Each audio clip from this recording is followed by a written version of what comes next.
दोस्तों, मनुष्य के जीवन में तरह तरह की घटनाएं और संयोग होते रहते हैं। प्रकृति हमें हमारे भविष्य को लेकर कुछ ना कुछ संकेत अवश्य देती रहती है। जो व्यक्ति प्रकृति द्वारा दिए गए संकेत को समझ लेते हैं, निश्चित ही वे आने वाले भविष्य के लिए पहले से तैयार रहते हैं और वह कम दुखी भी होते हैं। कहीं ना कहीं प्रकृति के संकेतों से उनकी सोच कहीं ना कहीं सकारात्मक की ओर बढ़ती है। प्रकृति आपके जीवन में आने वाली खुशियों के साथ साथ आपके जीवन में आने वाले धन को लेकर भी कई तरह के संकेत करती है। अगर आप इन संकेतों के बारे में जान ले तो आपकी चिंता आधी हो जाएगी। आपको एक ऐसी कहानी सुनाते हैं जिसे सुनकर आपको भी प्रकृति के उन संकेतों के बारे में पता लग जाएगा जो आपको भविष्य बदल सकती है और आपको बेशुमार दौलत का मालिक भी बना सकती है। बहुत समय पहले की बात है। एक गांव में एक गरीब किसान रहता था। उसका नाम मांझी था। मांझी अपने जीवन में बहुत अधिक मेहनत करता था, लेकिन उसकी सबसे बड़ी समस्या यही थी कि वह अपने धन को लेकर कभी भी इकट्ठा नहीं कर पाता था। एक ओर वह धन कमा कर लाता था, दूसरी ओर किसी न किसी कारणवश उसका धन खर्च हो जाता था। वह इस स्थिति से बहुत अधिक परेशान था। दूसरी ओर मांझी का एक मित्र था। उसका नाम गामा था। गामा मांझी से मुकाबले बहुत कम मेहनत करता था, लेकिन फिर भी वह प्रसन्न रहता था। गामा जो कुछ भी कमा कर लाता था उसमें उसका परिवार अच्छी तरह से चल रहा था। मांझी अक्सर गामा की परिस्थितियों को देखकर मन ही मन सोचता था कि मेरा मित्र मुझसे कम समय तक मेहनत करता है, लेकिन फिर भी कितना प्रसन्न रहता है। अवश्य ही उसे अपनी मेहनत के मुकाबले बहुत अधिक धन मिलता होगा। मांझी ने सोचा कि क्यों ना मैं गामा के घर जाकर देखूं कि आखिर वह ऐसा कौन सा जादू करता है कि उसके पास इतना धन इकट्ठा हो रहा है। मांझी गामा के घर पहुंचा और घर के पास एक पेड़ के पीछे छुप गया। वह छुपकर गामा और उसके परिवार की बातें सुनने लगा। गामा की पत्नी कहती है कि आज फिर से हमें केवल उबले हुए चावल ही खाने हैं। फिर भी आपके चेहरे की प्रसन्नता इतनी अधिक है कि हमारे सिर के ऊपर इतना कर्ज है। दिन रात मेहनत करने के बाद भी हम कर्ज नहीं चुका पा रहे। फिर भी आपको देखकर कोई कह नहीं सकता कि आपके पास जीवन में इतनी समस्याएं हैं। गामा मुस्कुराते हुए कहता है कि तुम चिंता मत करो, मैं योगी जी से मिलकर आया हूँ। उन्होंने कहा है कि जल्द ही हमारी सारी समस्याएं दूर हो जाएंगी। प्रकृति के संकेत हमें यह बताते हैं कि हमारा कर्ज जल्द ही उतर जाएगा, इसलिए मैं चिंता करके अपनी सेहत खराब नहीं करना चाहता। और फिर व्यक्ति जितना अधिक प्रसन्न रहता है वह उतनी ही आसानी तरीके से समस्याओं का सामना कर पाता है। गामा की बातें सुनकर मांझी को मन ही मन पछतावा हुआ। उसने सोचा कि सचमुच गामा बहुत अधिक दुखी में है, किंतु प्रसन्न है। यह अवश्य ही उसकी योगी जी का ही आशीर्वाद है। मुझे भी जाकर योगी जी से मिलना चाहिए। मांझी गामा के घर पहुंचा और उसे बात बताते हुए कहता है कि तुम्हारे चेहरे की प्रसन्नता देखकर मैं हमेशा यह सोचता था कि तुम सबसे कम मेहनत करते हो, किंतु तुम तो सबसे अधिक मेहनत कर रहे हो। मुझे क्षमा करना, मैंने तुम्हारी परिवार की बातें छुपकर सुनी, किंतु मैं भी उन योगी जी से मिलना चाहता हूँ जिसके आशीर्वाद ने तुम्हें इतनी प्रसन्नता दी है कि तुम अपने भविष्य को लेकर चिंतित हो।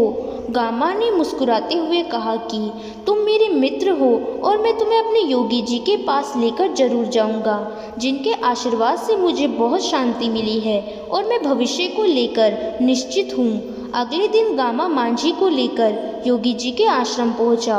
उसने देखा कि योगी जी पेड़ की छांव में ध्यान कर रहे हैं। मांझी ने योगी जी की आंख खुलने का इंतजार किया। जैसे ही योगी जी ने आंखें खोली, अपने सामने उन्होंने मांझी को हाथ जोड़े पाया।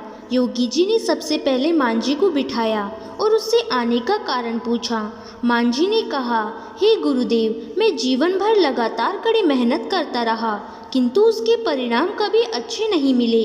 कृपा करके मुझे वह मार्ग बताइए जिससे कि मैं यह जान सकूं कि मेरा अच्छा समय कब शुरू होगा। वर्तमान परिस्थितियों को देखते हुए मैं बहुत अधिक चिंतित रहने लगा हूँ। यदि मेरा जीवन इसी प्रकार रहा तो फिर मेरे आने वाली पीढ़ी का जीवन भी बेकार हो जाएगा। योगी जी ने मुस्कुराते हुए कहा कि अच्छे समय तक पहुंचाने के लिए अधिक धैर्य की आवश्यकता होती है। फिर भी यदि तुम चाहते हो कि मैं तुम्हें ऐसे संकेत बताऊं जिससे कि तुम यह जान सको कि तुम्हें धन की प्राप्ति कब होगी, तो सुनो। पहला संकेत है ब्रह्म मुहूर्त। ब्रह्म मुहूर्त का महत्व हम सबके जीवन में सबसे अधिक होता है, क्योंकि इसी से हमारे दिन की शुरुआत होती है। दरअसल भाग्य जब हमें संकेत देता है कि जीवन में धन का आगमन होने वाला है, तो अक्सर व्यक्ति की नींद ब्रह्म मुहूर्त में सुबह 3 बजे से लेकर 5 बजे के बीच खुल जाती है। बिना किसी कारण के वह व्यक्ति ब्रह्म मुहूर्त में उठकर सभी कामों को करने में रुचि लेने लगता है। ब्रह्म मुहूर्त जीवन के उदय का प्रथम चरण है। प्रकृति ने भी ब्रह्म मुहूर्त को स्वर्ण काल कहा है। यदि आपकी नींद सुबह 3 बजे से लेकर 5 बजे के बीच अपने आप खुल जाती है तो समझिए कि आपको भाग्य उदय होने वाला है और आपके जीवन में बेशुमार धन भी आने वाला है। दूसरा संकेत गौ माता का आगमन। हम सब जानते हैं कि हमारे धर्म में गौ माता का क्या स्थान है। वह सबसे पूजनीय और देवता के समान मानी जाती है। दरअसल गौ माता के अंदर कई देवताओं का निवास होता है। यदि आपके दरवाजे पर नियमित रूप से गौ माता का आगमन हो रहा है तो इसे प्रकृति का अच्छा संकेत समझिए। गौ माता के आगमन का स्वागत कीजिए और इस बात पर विश्वास रखिए कि जल्द ही आपके जीवन में बेशुमार धन आने वाला है। गौ माता के आगमन के साथ साथ यदि आपके घर के आसपास पक्षियों की चहचहाट बढ़ रही है और आपके आसपास पक्षी निरंतर आवाज़ निकाल रहे हैं, तो इसे भी प्रकृति का अच्छा संकेत समझिए और इस बात पर विश्वास रखिए कि जल्द ही आपके जीवन में बेशुमार धन आने वाला है। तीसरा संकेत यह है कि छोटे बच्चे का मुस्कुराना। बाल रूप भगवान को सबसे अधिक प्रिय होता है। कहते हैं कि बच्चे जब छोटे होते हैं तो भगवान स्वयं उनका ध्यान रखते हैं। ऐसे में यदि प्रकृति को कोई संदेश देना हो तो वह अपनी सबसे सुंदर कृति यानी बच्चों को माध्यम बनाती है। यदि छोटे बच्चे आपको देखकर मुस्कुरा रहे हैं, खुश हो रहे हैं, तो समझ जाइए कि आपके जीवन में सब कुछ अच्छा होने वाला है। छोटे बच्चे जिस व्यक्ति को देखकर मुस्कुराते हैं उसे प्रकृति का संदेश समझना चाहिए कि जल्द ही आपके जीवन में बेशुमार धन आने वाला है। चौथा संकेत स्वप्न में मंत्रों का सुनाई देना। अगर आपके स्वप्न में मंत्र सुनाई दे रहे हैं तो आप स्वयं को भाग्यशाली समझिए, क्योंकि जब किसी व्यक्ति के सपने में मंत्र सुनाई देते हैं तो यह बहुत अच्छा और शुभ संकेत होता है। दरअसल जो व्यक्ति स्वप्न में मंत्र को सुनता है तो उसके भाग्य उदय का समय बिल्कुल निकट माना जाता है। अगर आप भी स्वप्न देखते हैं और उसमें मंत्र सुनाई देता है तो आपको अपनी चिंता का त्याग कर देना चाहिए, क्योंकि आपको बेशुमार दौलत मिलने वाली है। पांचवा संकेत अचानक से कर्ज मुक्ति का मार्ग मिलना। कर्ज का हमारे आर्थिक स्थिति से बहुत अधिक लेना देना होता है। कभी न कभी जीवन में यह समय आता है जब हमें कर्ज लेना ही पड़ता है, लेकिन कई बार कर्ज इतना अधिक बढ़ जाता है कि व्यक्ति कर्ज को लेकर बहुत अधिक चिंतित होने लगता है।